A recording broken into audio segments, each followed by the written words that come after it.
ہوتا رہے, there is a history to it. But آج کی تاریخ میں تحریک انصاف کے ساتھ مذاکرات اس لیول پر ہو سکتے ہیں جو خواہش ہو سکتی ہے شہریار آفریدی صاحب کی یا ان کے کولیگز کی؟ سب سے پہلے تو جو پاکستان تحریک انصاف چاہ رہی ہے نا کہ ان کے مذاکرات ہو جائیں, اور مذاکرات وہ چاہ رہے ہیں کہ صرف آرمی چیف اور ڈی جی ISI کے ساتھ ہو, تو ہزاروں خواہشیں ایسی کہ ہر خواہش پہ دم نکلے, لیکن وہ ایک بڑا زبردست قسم کا شعر ہے آبرو شاہ مبارک کا, تو پاکستان تحریک انصاف کی نظر کہ قول آبرو کا تھا کہ نہ جاؤں گا اس گلی ہو کر کے بے قرار, دیکھو آج پھر گیا. تو یہ پاکستان تحریک انصاف وہ مچھلی ہے جس کی, ہاں یہ اتنے بے قرار ہو گئے ہیں, یہ اس مچھلی کی طرح بے قرار ہیں کہ جو پیداوار ہی اسی جوہر کی ہے, یہ بغیر پانی کے باہر رہ نہیں سکتے.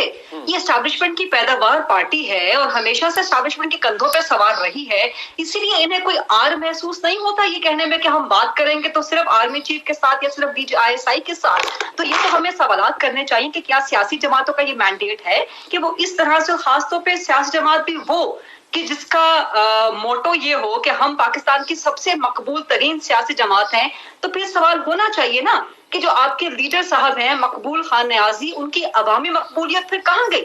آپ کیوں اب در پہ ڈی جی ISI کے اور آرمی چیف کے بعد گھٹنے ٹیکنے پر اور ماتھے ٹیکنے پر تیار ہو گئے ہیں؟ ایک تو یہ چیز. دوسرا فیکٹ نوٹ کر دیجئے کہ اس وقت نہ تو حکومت کی سطح پہ نہ ہی ریاست کی سطح پہ پاکستان تحریک انصاف کے ساتھ کوئی مذاکرات ہو رہے ہیں, اس وقت نہیں ہو رہے. ورکنگ ریلیشن شپ پارلیمنٹ کے اندر, اسمبلیز کے اندر, گورنمنٹس کے اندر, یس وہ بالکل رہتی ہے, وہ مجبوری ہے آپ کے اس سسٹم کی. وہ چاہے KP حکومت کے ساتھ ورکنگ ریلیشن شپ ہو, چاہے وہ قائمہ کمیٹیاں ہوں قومی اسمبلی کی جہاں پہ نون, پیپلز پارٹی, PTI, سنی اتحاد کونسل سب مل کے بیٹھے, یہ اس سسٹم کا حصہ ہے. لیکن اس سسٹم سے باہر کسی اور معاملات کے لیے, مقدمات ختم کرنے کے لیے, عمران خان کی رہائی کرنے کے لیے نہ تو کوئی مذاکرات اس وقت ہو رہے ہیں, نہ ہی میرا خیال ہے کہ اس وقت ہونے چاہیے. ٹائمنگ بہت امپورٹنٹ ہے. ٹائمنگ کیسے امپورٹنٹ ہے کہ آپ کا 9 مئی کو ابھی 1 سال مکمل ہونے والا ہے, 10 یا 11 دن رہ گئے ہیں. ایسے میں اگر حکومت یا ریاست مذاکرات کرتی بھی ہے, انیشیٹ بھی کرتی ہے, یا اگر انیشیٹ نہیں بھی کرتی, پاکستان تحریک انصاف کی دعوت کو قبول بھی کرتی ہے, تو بیک فٹ پہ آ جائے گی نہ صرف حکومت بلکہ اسٹیبلشمنٹ. اب اپنے ہاتھوں سے 9 مئی کا بیانیہ دفن کر دیں گے. اس 1 سال میں 9 مئی کے نہ تو ماسٹر مائنڈ جو کہ آپ کے مطابق مبینہ طور پہ عمران خان ہے, نہ تو ان کو سزا ہوئی ہے, نہ ہی 9 مئی کے کچھ اور لوگوں کو سزا ہوئی ہے. سب لوگ اس وقت اپنے مقدمات بھگت رہے ہیں. ابھی چند دن پہلے سپریم کورٹ میں سویلینز کے آرمی ٹرائل, فوجی عدالتوں میں ٹرائل کے خلاف جو ہے وہ کیس بھی لگا ہوا تھا, وہ بھی ملتوی ہو گیا اپریل کے آخر تک یا مئی کے پہلے ہفتے تک. تو یہ ٹائمنگ بہت کرٹیکل ہے. اس ٹائمنگ میں مذاکرات سوٹ نہیں کرتے نہ حکومت کو نہ ریاست کو. دوسری بات یہ کہ اس وقت بے قراری جو ہوئی ہوئی ہے پاکستان تحریک انصاف کو ہے, پہنچی وہیں پہ خاک جہاں کا خمیر تھا. ان کی بے قراری کیوں ہے؟ ان کی بے قراری کیوں ہے؟ کیونکہ ان کو نظر آ رہا ہے کہ اس وقت ملک میں اسٹیبلٹی آ رہی ہے. میں نہیں کہہ رہی کہ پاکستان میں کوئی معاشی استحکام کی دودھ شہد کی نہریں بہنا شروع ہو گئی, لیکن آپ نے IMF کا SBA اسٹینڈ بائی ارینجمنٹ آپ نے مکمل کر دیا بڑے اچھے طریقے سے.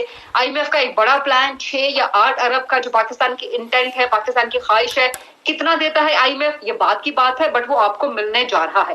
اسٹاک مارکیٹ آپ کی بہت اچھی پرفارم کر رہی ہے, اکنامک پروجیکشن آپ کی پازیٹیو آ رہی ہے, تمام انٹرنیشنل فائنینشیل انسٹیٹیوشنز کی طرف سے انکلوڈنگ IMF ایڈ آپ کے خارجہ معذرت کے ساتھ جو آپ نے کہا, دس آل ساؤنڈ لاجیکل, ٹھیک ہے, Pakistan naturally economic turn around کی طرف شاید ہم پہلا قدم اٹھا چکے ہیں یا جا رہے ہیں, بٹ کیا ہم یہ امپلائی کرتے وقت تحریک انصاف کو یہ بےقراری اس لیے ہے کہ پاکستان تحریک انصاف یہ دیکھ رہی ہے کہ پاکستان میں خوشحالی آ رہی ہے, تو یہ ان کا تو یہ بےقراری نہیں ہے کہ عمران خان جیل میں ہے, ان کو باہر کیسے نکالنا ہے, یہ زیادہ ان کے لیے امپورٹنٹ ہے. ان کو اس سے تکلیف تو نہیں ہوگی کہ پاکستان ترقی کر رہا ہے یا پاکستان کی معاشی حالات بہتر ہو رہے ہیں, نہیں؟ What do you think? نہیں منیف صاحب, ان کی بےقراری, یہ سوال مجھ سے ہے یا کسی اور؟ آپ سے میں آپ سے. ان کی بےقراری کی 2 وجوہات ہیں حالیہ. ایک تو پنجاب میں پارٹی بالکل تتر بتر ہو کے رہ گئی. آپ نے پنجاب کا بھی ضمنی الیکشن کا رزلٹ آپ نے دیکھ لیا, اس کے علاوہ آپ نے دیکھ لیا کہ پارٹی کے اپنے اندر کتنے اختلافات ہیں. پارٹی اس وقت ہیڈ لیس چکن ہے. 1 سال 1.5 سال سے پارٹی کی بالکل قیادت کا خلا ہے. ایک بندہ کوئی اور بات کرتا ہے, دوسرا بندہ کوئی اور بات کرتا ہے, اندرونی جھگڑے اتنے زیادہ ہو گئے ہیں. پنجاب میں ابھی آپ نے احتجاجی تحریک جو کہ ضمنی الیکشن میں مبینہ دھاندلی اور 8 فروری کے مبینہ دھاندلی کے بارے میں تھی, اس کا رزلٹ آپ نے دیکھ لیا. عمران خان کی ایبسنس کا نقصان ہی نقصان.